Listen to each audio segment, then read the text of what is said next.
नमस्कार। आज की इस वीडियो में दैनिक जागरण के संपादकीय से 477 शब्दों के डिक्टेशन को हम लोग लेने वाले हैं। लेकिन अगर आपको ये नहीं पता है कि इन 477 शब्दों की आउटलाइंस क्या होंगी, तो आप हमारे शॉर्ट हैंड टीम ऐप को प्ले स्टोर से डाउनलोड कर सकते हैं। ऐप पर इस पूरे आर्टिकल को शॉर्ट हैंड यानी संकेत लिपि में ट्रांसलेट करके आपको दिया जाता है। और अगर आपको इस डिक्टेशन के PDF की ज़रूरत है तो PDF डाउनलोड करने के लिए भी आपको ऐप ही डाउनलोड करना है। लिंक इसी वीडियो के ठीक नीचे डिस्क्रिप्शन बॉक्स में ऐप का आपको मिल जाएगा। उस पर क्लिक करके आप PDF को प्राप्त कर सकते हैं। इस डिक्टेशन को हम 3 अलग अलग स्पीड में लेंगे। पहली बार में 70 की स्पीड में, दूसरी बार में 80 की स्पीड में, तो तीसरी और आखिरी बार में इसी डिक्टेशन को हम लोग 90 की स्पीड में लेने वाले हैं। तो 70 की स्पीड में आपका डिक्टेशन स्टार्ट होगा 5 सेकंड के बाद। तब तक के लिए आप रेडी रहें।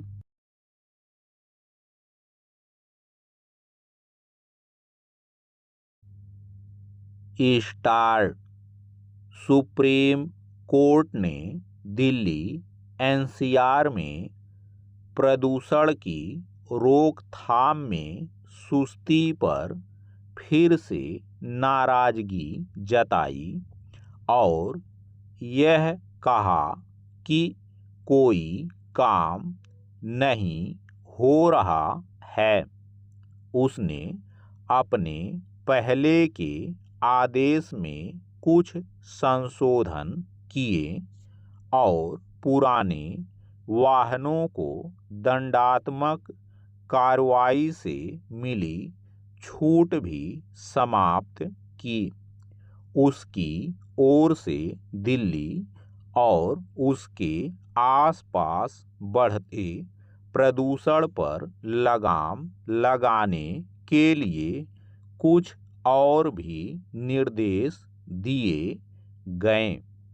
बावजूद इसके इसमें संदेह है कि वायु प्रदूषण पर कोई प्रभावी नियंत्रण किया जा सकेगा। इसका कारण यह है कि वायु प्रदूषण का स्तर इतना अधिक बढ़ गया है कि अब तात्कालिक उपायों से कोई बात शायद ही बने।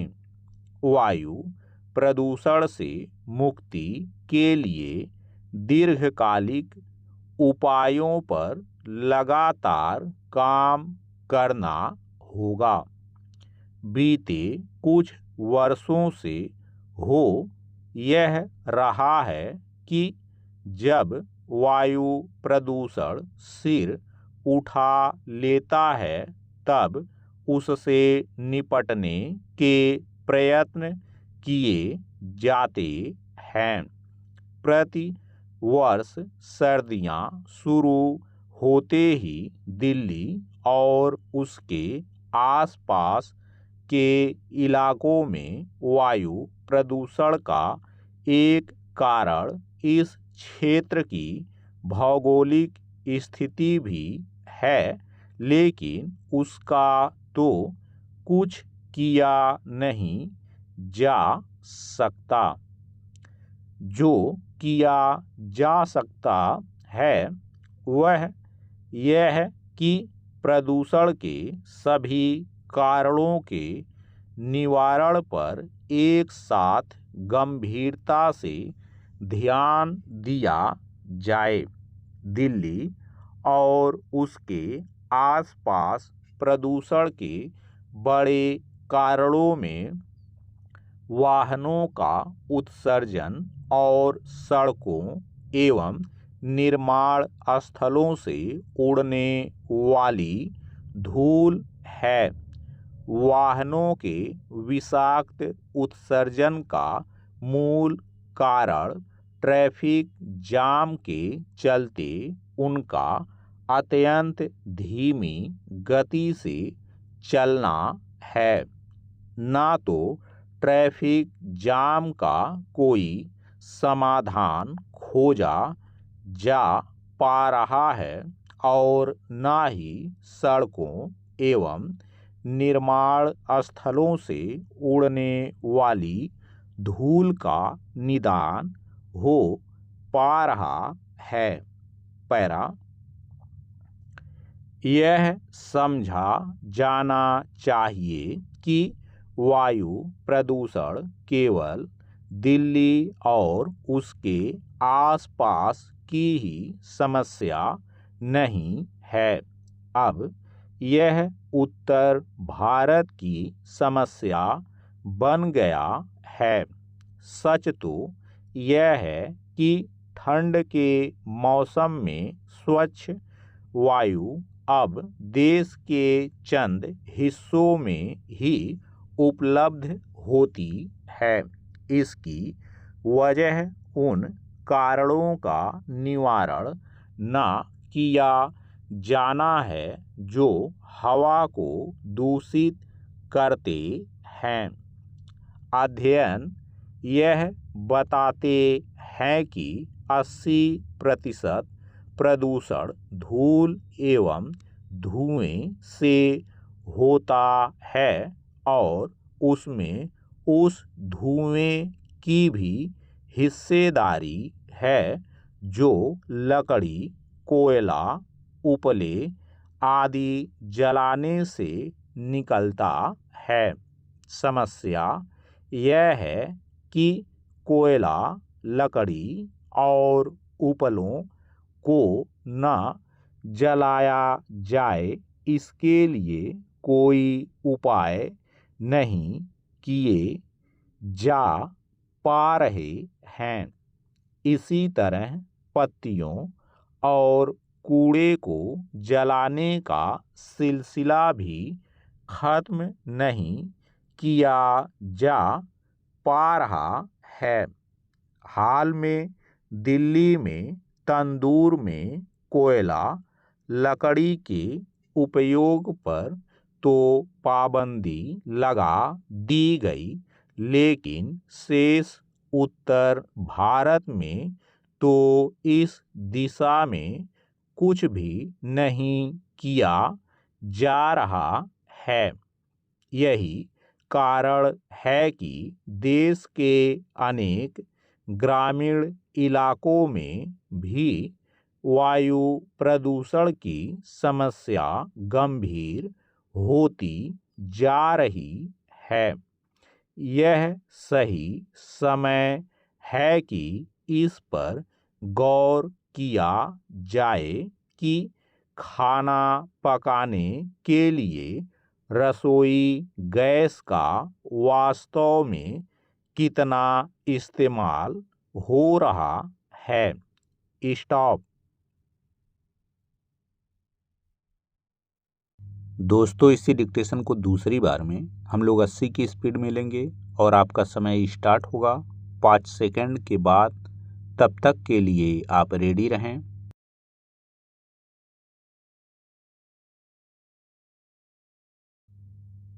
स्टार्ट। सुप्रीम कोर्ट ने दिल्ली एनसीआर में प्रदूषण की रोकथाम में सुस्ती पर फिर से नाराजगी जताई और यह कहा कि कोई काम नहीं हो रहा है। उसने अपने पहले के आदेश में कुछ संशोधन किए और पुराने वाहनों को दंडात्मक कार्रवाई से मिली छूट भी समाप्त की। उसकी ओर से दिल्ली और उसके आसपास बढ़ते प्रदूषण पर लगाम लगाने के लिए कुछ और भी निर्देश दिए गए। बावजूद इसके इसमें संदेह है कि वायु प्रदूषण पर कोई प्रभावी नियंत्रण किया जा सकेगा। इसका कारण यह है कि वायु प्रदूषण का स्तर इतना अधिक बढ़ गया है कि अब तात्कालिक उपायों से कोई बात शायद ही बने। वायु प्रदूषण से मुक्ति के लिए दीर्घकालिक उपायों पर लगातार काम करना होगा। बीते कुछ वर्षों से हो यह रहा है कि जब वायु प्रदूषण सिर उठा लेता है तब उससे निपटने के प्रयत्न किए जाते हैं। प्रति वर्ष सर्दियां शुरू होते ही दिल्ली और उसके आसपास के इलाकों में वायु प्रदूषण का एक कारण इस क्षेत्र की भौगोलिक स्थिति भी है, लेकिन उसका तो कुछ किया नहीं जा सकता। जो किया जा सकता है वह यह कि प्रदूषण के सभी कारणों के निवारण पर एक साथ गंभीरता से ध्यान दिया जाए। दिल्ली और उसके आसपास प्रदूषण के बड़े कारणों में वाहनों का उत्सर्जन और सड़कों एवं निर्माण स्थलों से उड़ने वाली धूल है। वाहनों के विषाक्त उत्सर्जन का मूल कारण ट्रैफिक जाम के चलते उनका अत्यंत धीमी गति से चलना है। ना तो ट्रैफिक जाम का कोई समाधान खोजा जा पा रहा है और ना ही सड़कों एवं निर्माण स्थलों से उड़ने वाली धूल का निदान हो पा रहा है। पैरा यह समझा जाना चाहिए कि वायु प्रदूषण केवल दिल्ली और उसके आसपास की ही समस्या नहीं है। अब यह उत्तर भारत की समस्या बन गया है। सच तो यह है कि ठंड के मौसम में स्वच्छ वायु अब देश के चंद हिस्सों में ही उपलब्ध होती है। इसकी वजह उन कारणों का निवारण न किया जाना है जो हवा को दूषित करते हैं। अध्ययन यह बताते हैं कि 80% प्रदूषण धूल एवं धुएं से होता है और उसमें उस धुएं की भी हिस्सेदारी है जो लकड़ी, कोयला, उपले आदि जलाने से निकलता है। समस्या यह है कि कोयला, लकड़ी और उपलों को न जलाया जाए, इसके लिए कोई उपाय नहीं किए जा पा रहे हैं। इसी तरह पत्तियों और कूड़े को जलाने का सिलसिला भी खत्म नहीं किया जा पा रहा है। हाल में दिल्ली में तंदूर में कोयला, लकड़ी के उपयोग पर तो पाबंदी लगा दी गई, लेकिन शेष उत्तर भारत में तो इस दिशा में कुछ भी नहीं किया जा रहा है। यही कारण है कि देश के अनेक ग्रामीण इलाकों में भी वायु प्रदूषण की समस्या गंभीर होती जा रही है। यह सही समय है कि इस पर गौर किया जाए कि खाना पकाने के लिए रसोई गैस का वास्तव में कितना इस्तेमाल हो रहा है। स्टॉप। दोस्तों, इसी डिक्टेशन को तीसरी और आखिरी बार में हम लोग 90 की स्पीड में लेंगे और आपका समय स्टार्ट होगा 5 सेकंड के बाद। तब तक के लिए आप रेडी रहें।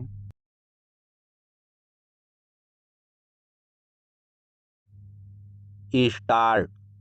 सुप्रीम कोर्ट ने दिल्ली एनसीआर में प्रदूषण की रोकथाम में सुस्ती पर फिर से नाराजगी जताई और यह कहा कि कोई काम नहीं हो रहा है।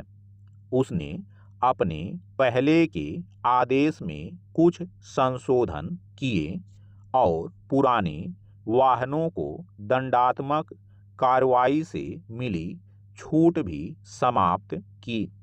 उसकी ओर से दिल्ली और उसके आसपास बढ़ते प्रदूषण पर लगाम लगाने के लिए कुछ और भी निर्देश दिए गए।